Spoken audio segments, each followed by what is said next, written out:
Pour l'indépendance, laissons nos fronts longtemps courbés, et pour le bon, prenons le plus bel élan, dans la paix au peuple ardent. Dans le labeur, nous bâtirons un pays plus beau qu'avant, dans la paix, citoyen.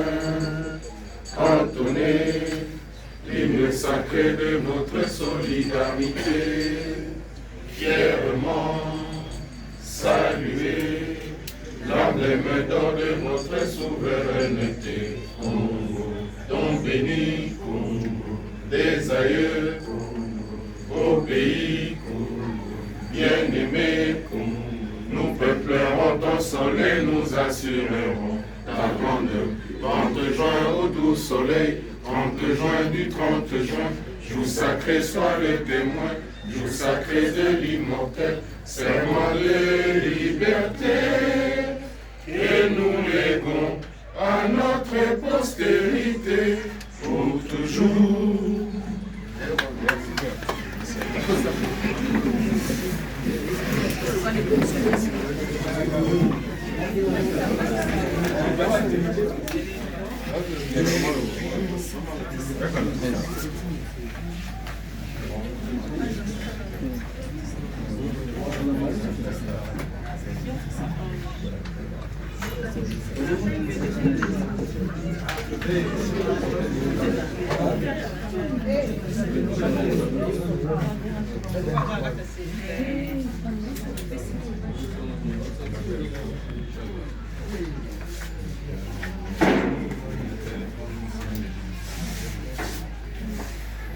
Voilà, encore une fois, bonjour à tous.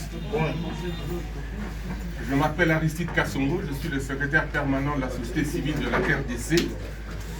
Je vais nous inviter tous à mettre notre téléphone en mode avion ou en mode silencieux pour éviter qu'au cours de nos échanges, il n'y ait de perturbations.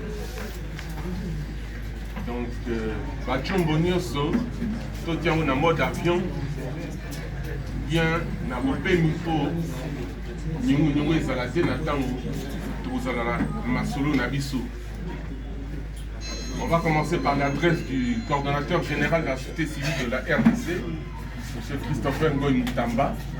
S'en suivra un jeu de questions-réponses pour vous permettre de mieux pénétrer la matière et aller mieux diffuser ensuite à l'attention du public. Monsieur le coordonnateur général, vous avez la parole. Merci beaucoup. Chers amis de médias,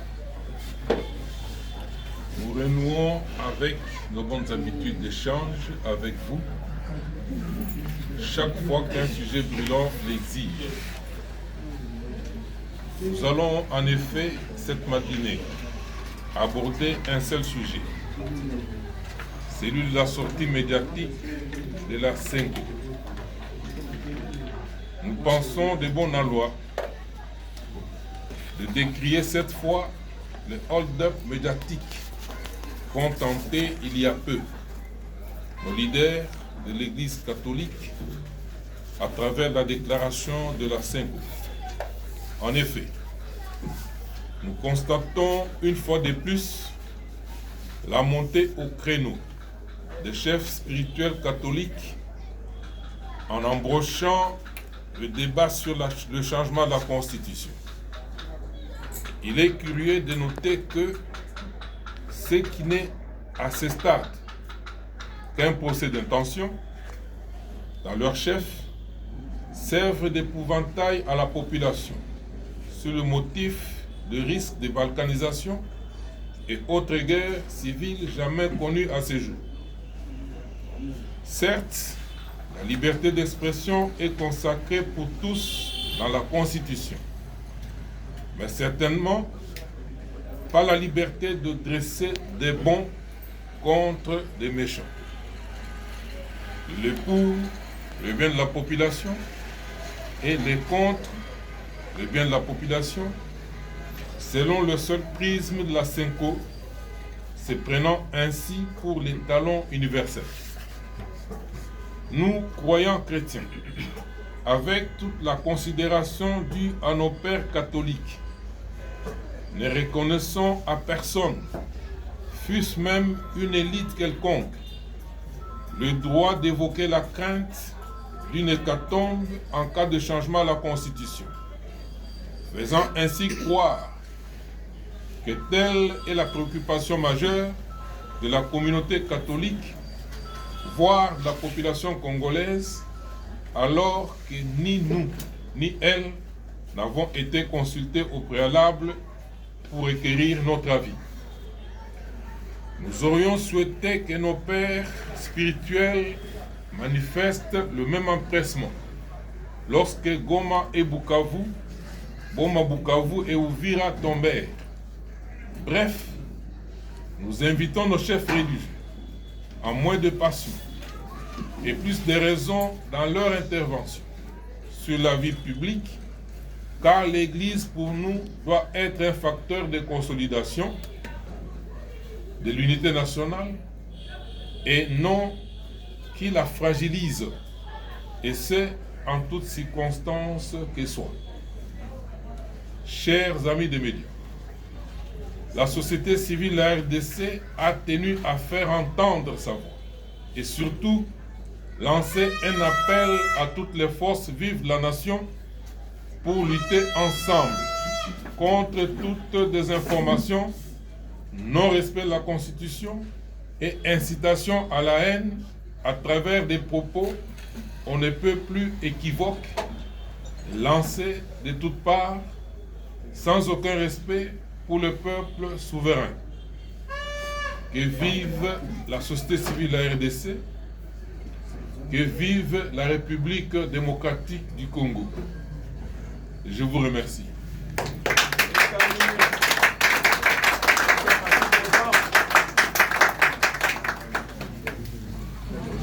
Voilà, chers amis de la presse, nous donnons la parole à celui qui le souhaite. Il suffit de vous présenter l'organe que vous représentez et vous poser votre question en français ou en lingala pour le sujet qui nous occupe ce matin. Alors, oui, cher ami. François Mukanda, canal numérique télévision et Trinité FM. Une question, 3 volets. Le premier volet de ma question, vous lancez l'appel à toutes les forces vives de lutter ensemble contre la désinformation et autres. Comment cette lutte va se passer concrètement? Parce que là, vous laissez les Congolais lambda perplexes. Nous connaissons comment les luttes se font en temps de crise, comme celle-ci. Deuxième volet de ma question. Vous appelez les pères de l'Église à moins de passion pour leur dernière sortie médiatique. Qu'adviendra-t-il au cas où les partis sous contrôle des rebelles parvenaient à rejeter tout ce qui pourra se passer après le référendum? Ils auront raison d'avoir prédit ou ils auront tort, d'après vous? Le dernier volet de ma question, c'est par rapport à ce qui arrive, vous, de la société civile, parce que la branche église, confession religieuse, fait partie de la société civile. Ne trouvez-vous pas que vous puissiez, dans l'interne, trouver un modus vivendi pour soit les extirper, de sorte à ce que vous puissiez rassurer la population? J'ai dit.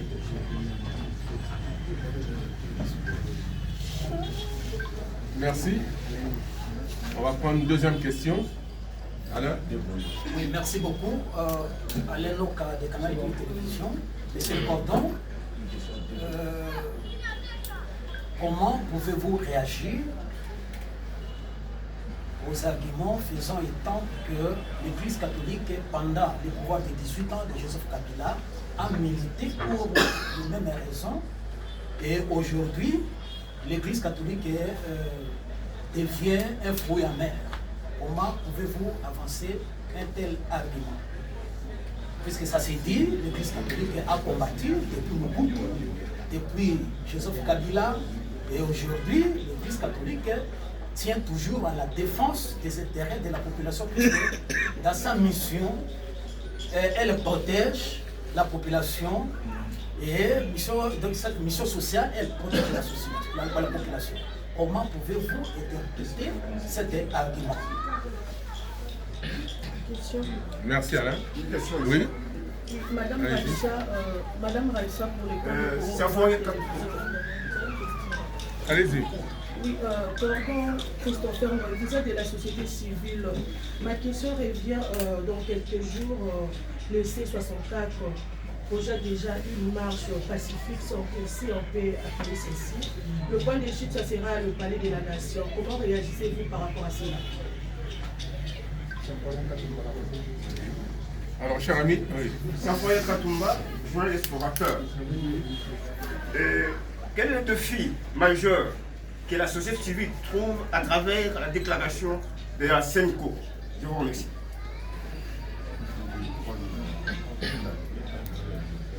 C'est bon, non? Alors.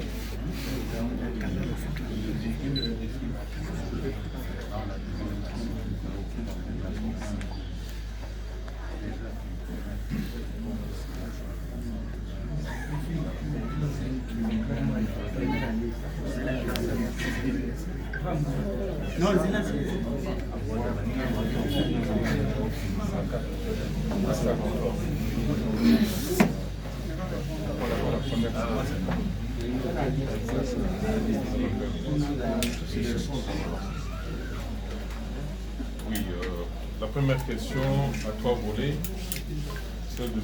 François Moukanda, journaliste numérique pour mieux se voir. Oui, il nous dit vous lancez l'appel à toutes les forces vives de lutter contre la désinformation. Comment allez-vous procéder? Nous allons et nous procédons déjà en faisant ce que nous venons de faire aujourd'hui. Ce point de presse a pour objet de clarifier la situation. Pourquoi? Parce que d'aucuns s'accordent, veulent faire croire que le changement de la Constitution, dans le contexte qui est le nôtre actuellement, et peut entraîner l'hécatombe, alors que ce n'est pas vrai. Ce n'est pas vrai. Également, vous demandez, et nous avons entrepris, en dehors de ce point de presse, d'informer la population sur la manière dont cela devrait se faire. Moins de passion. Là, je suis déjà dans le deuxième volet de votre question. Oui, moins de passion. Pourquoi? Parce que nous sommes devant un fait historique. Nous sommes une nation. Nous avons un passé. Nous avons un présent que nous sommes en train de vivre maintenant là, qui ignore que le pays est attaqué à l'Est, qui ignore que depuis 30 ans, on est toujours en pleine guerre, les Congolais meurent chaque jour, et notre armée, complètement infiltrée, c'est maintenant qu'on est en train de la sceptiser. Et notre appareil politique, n'en parlons pas, qui ignore que maintenant là,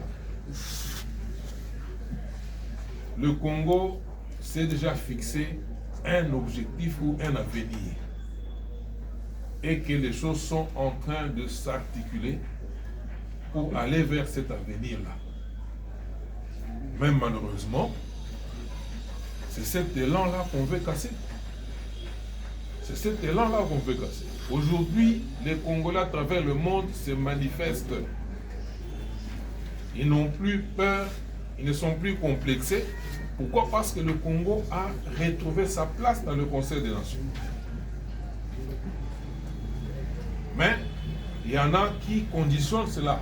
Ils disent, vous ne pouvez aller atteindre cet avenir-là que si eux sont à la manœuvre. Si c'est d'autres, pas question. Et aujourd'hui, qui ignore que cette guerre est en train de se terminer? Les indicateurs sont probants. Monsieur Kagame, qui est l'acteur principal, aujourd'hui, il est totalement laminé. Ces actions ou ces entreprises à l'Est, pas plus tard qu'hier, les sanctions sont tombées. Et cette fois-ci sont ciblées des entreprises qui servent de courroie dans la vente de tous les minéraux qui sont pillés chez nous. Ils viennent d'être sanctionnés.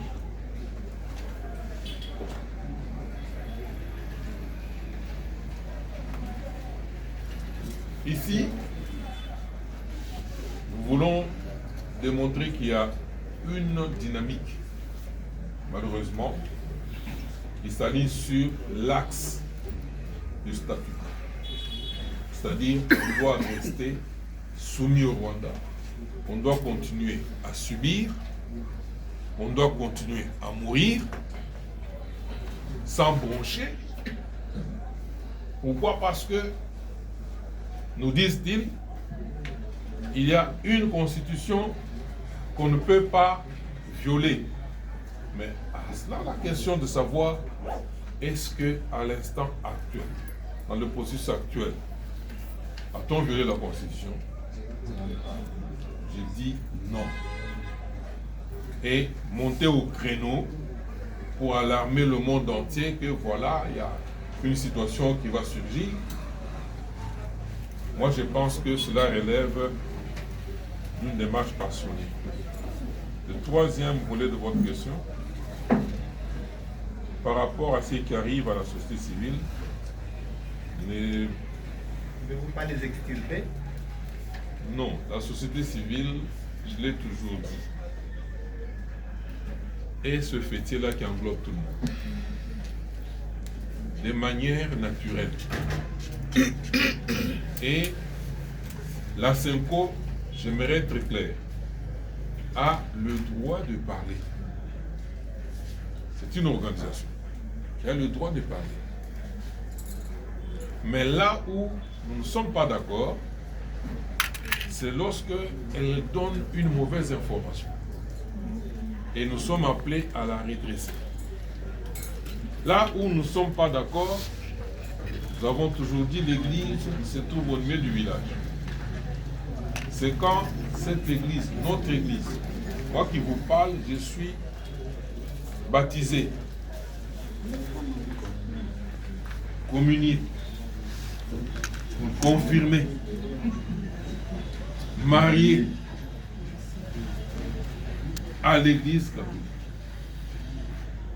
Et chaque jour, je communie, je prie, et le contact avec Dieu qui m'a soutenu, qui m'a accompagné dans tout ce que j'ai pu faire jusqu'à aujourd'hui, tout le risque que j'ai entrepris, c'est avec les prières de l'Église, c'est avec l'accompagnement des aumôniers de l'Église, que ce soit à la prison de Makala, partout. Et même le jour où j'ai rencontré les autorités de la CENCO, peu avant le dialogue de la CENCO, je sortais de la prison et ils m'ont dit, nous avons beaucoup prié pour vous. Mais c'est mon église. Et ils m'ont dit, nous ne pensons pas que vous nous en sortirez vivants. Et c'est là le miracle de Dieu. Il ne faudrait pas que cette fois soit ébranlée par des actions. Là où nous ne sommes pas d'accord, c'est lorsqu'on entend la CENCO dire qu'ils vont mener des actions. Dans quel contexte? Permettez-moi.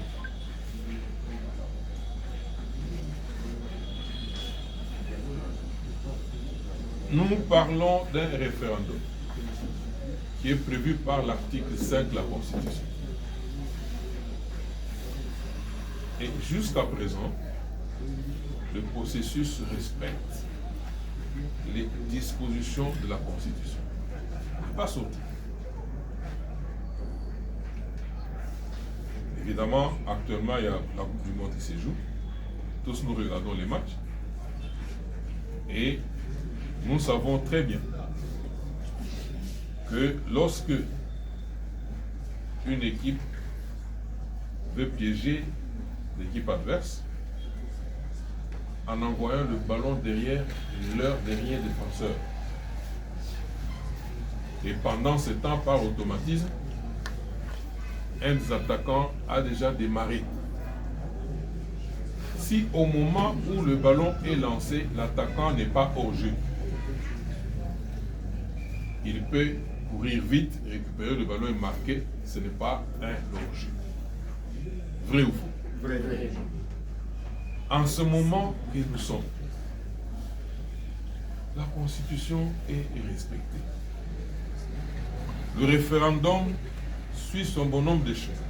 La loi est passée de l'Assemblée générale, de l'Assemblée nationale au Sénat. Maintenant, on attend la promulgation. C'est ça le schéma qui prévoit la Constitution. Rien n'est violé jusqu'à maintenant. Mais entendre des gens déjà anticiper pour dire que, parler déjà de changement de la Constitution, parler du 3e mandat, déjà maintenant là on est hors jeu.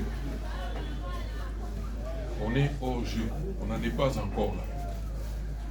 Et entendre déjà cette levée des boucliers, promettant même d'aller jusqu'à occuper une institution.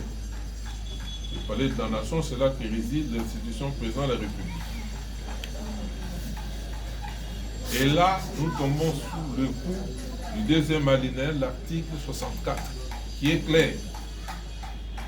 Autant l'arbitre siffle hors jeu, n'est-ce pas ça? Autant la population, la communauté de souverains primaires doit comprendre qu'il y a des gens qui veulent entreprendre une action hors jeu. Et que si ces gens se laissent ou tombent sous le coup du 2e article, du 2e alinéa de l'article 64, mais ça sera en personne avisée. Et c'est là où nous notons qu'il y a la passion quelque part, parce qu'on ignore même comment interpréter les articles et même les actions, comment les entreprendre. Alain Noka, comment pouvez-vous réagir à cette sortie de l'Église catholique alors que l'Église a toujours mené son combat et tout ça? Très bien. Le combat mené par l'Église catholique, nous l'avons mené ensemble. Moi, je suis un artiste, je suis un activiste et je vous ai dit que je suis catholique pratiquant. Personne n'est plus catholique. Je peux vous garantir. Nous avons été à la conférence en soi souveraine sous la houlette de Monseigneur Moussengo, devenu cardinal après, de l'Église catholique. Et déjà à l'époque, on avait un projet de constitution. Et l'AFDEL est venu, un processus que l'AFDEL est venu. L'AFDEL qui était une rébellion est venu interrompre, s'est imposé, nous a menés dans un chemin qui a prouvé ses insuffisances, son incapacité, parce que même le mentor a été exécuté par eux. Et ceux qui l'ont succédé sont arrivés, mais ils ont orienté le pays vers une destination inconnue. Et c'est pourquoi on a pataugé, mais nous sommes un peuple conscient. On doit arriver à un moment à se demander, pendant que le monde aujourd'hui est en train de se redéfinir, Pourquoi nous, Congolais, devions-nous être condamnés par cette inertie? On dit non. Nous avons mené des actions, mais il est curieux aujourd'hui de constater que ces actions, nous les menions contre les grandes dictatures qui ont marqué notre histoire. Et aujourd'hui, il est surprenant de constater que ces dictateurs-là sont protégés par l'Église maintenant, sont accompagnés par l'Église, sont soutenus par l'Église. Voilà un des éléments qui fait que nous qui avons subi, quand on arrivait dans les autres l'année, on vous dit voilà, cette fois-ci on va vous tuer. On a subi ça. C'est grâce à Dieu que nous sommes vivants. Et nous ne comprenons pas comment, par quel miracle. Et la question, il faut la poser à ceux avec qui nous avons combattu toutes ces dictatures-là, mais qui aujourd'hui composent avec eux. Alors que le peuple continue à être tué à l'est.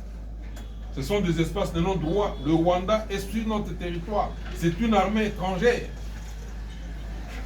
Et ils ne condamnent pas, ils ne bronchent pas. La question, il faut la leur poser. Vous n'allez pas nous demander, nous, les Wazalendo, nous qui nous battons pour protéger notre territoire, vous allez nous dire, voilà pourquoi aujourd'hui vous êtes debout contre le Rwanda, vous êtes debout contre ceux qui composent avec le Rwanda, mais si l'Église a choisi le mauvais côté, nous devons les lui dire. Après tout, c'est notre Église. Les hommes passeront. L'institution Église restera.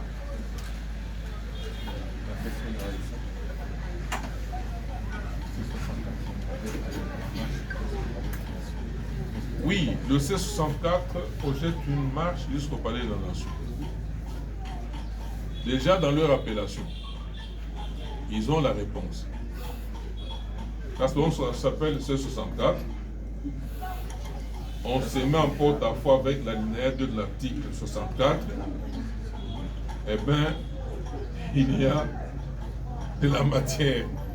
Nous allons observer, on verra comment ils vont occuper le siège,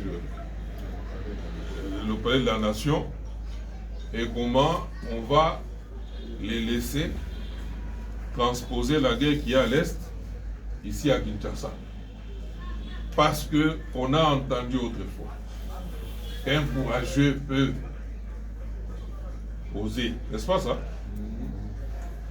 C'est peut-être là l'exercice de courage. Et nous allons vivre le 9, le 8. Nous aimerions voir. Peut-être qu'ils ont déjà des éléments armés ici, parce qu'on nous a dit que des courageux. On a vu aujourd'hui, il y a une cinquantaine de généraux arrêtés. Et moi, je dois vous dire qu'on ne peut pas oser une telle action, c'est-à-dire un coup d'État, sans avoir l'assurance de la maîtrise de l'opinion à travers certains leaders d'opinion. Et ce sont des choses qui nous surprennent. Nous sommes des stratèges formés. Mais nous allons observer. En tant que société civile, ça fait toujours mal de voir nos enfants dehors s'affrontant peut-être entre eux, de voir le sang couler inutilement, alors que le sang a déjà trop coulé à l'Est. Mais amenez encore ce discours ici. Nous allons voir. Symphorien.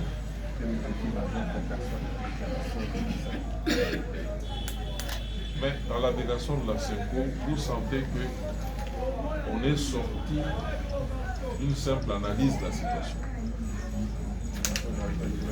pour arriver à des menaces et même à des actions. Parce que lorsqu'on dit on va entreprendre des actions, bon, c'est tout dit. et c'est déjà échafaudé quelque part. Et lorsqu'une date est déjà fixée, on sait que ce jour-là, ils vont investir le président de la nation, prendre le pouvoir. Parce qu'ils ont dit qu'ils vont chasser le président de la République. Vrai ou faux? C'est ça l'action, non? Oui. Ils vont chasser le président de la République. Bon, eux-mêmes portent la marque, l'article 64. Nous n'avons pas grand-chose à dire là-dessus, mais nous aimerions que nous prenions les Congolais à témoin pour leur dire que cette action n'a rien à voir avec leur bien-être, leur bonheur. Nous sommes dans un cheminement et nous aimerions que le président de la République promulgue la loi sur le référendum. C'est alors que le débat pourrait s'installer.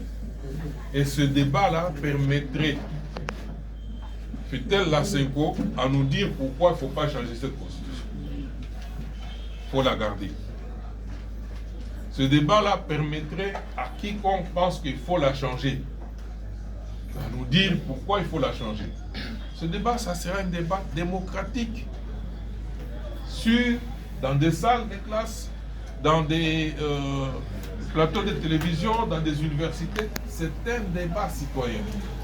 Alors, chercher à l'occulter pour dire, voilà, maintenant là, on va changer déjà le régime. Bon. Chercher à faire croire à l'opinion que ce débat-là ne peut pas avoir lieu alors que nous sommes souverains primaires. Personne ne nous remplace, personne ne remplace le peuple. Et personne ne peut empêcher que le peuple soit consulté. On nous dit non, il faut le dialogue à la place de ceci et tout ça, mais on a eu combien de dialogues dans ce pays? Le dialogue, là, c'est comme moi-même, j'ai été témoin. J'ai vu comment il a eu difficile à atterrir. Atterrir, pourquoi? Parce qu'il y avait l'ombre de Kabila qui planait. On ne savait plus comment atterrir tout en évitant des frictions avec lui. Et aujourd'hui, ces mêmes pratiques continuent parce que ce qui est là, on veut protéger M. Kabila. Il faut un dialogue inclusif.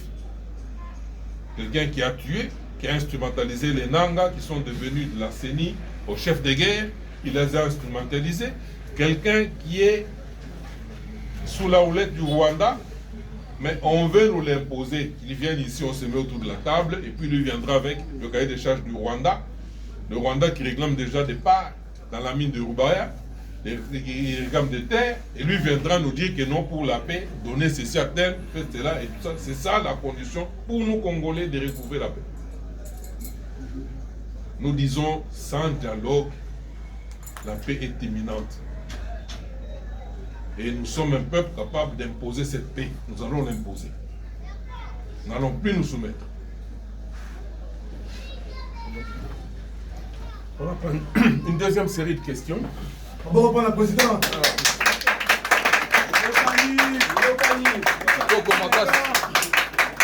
Merci. Alors, 1, 2 et 3. Vous commencez. Attendez. S'il vous plaît, on peut s'entendre? Merci.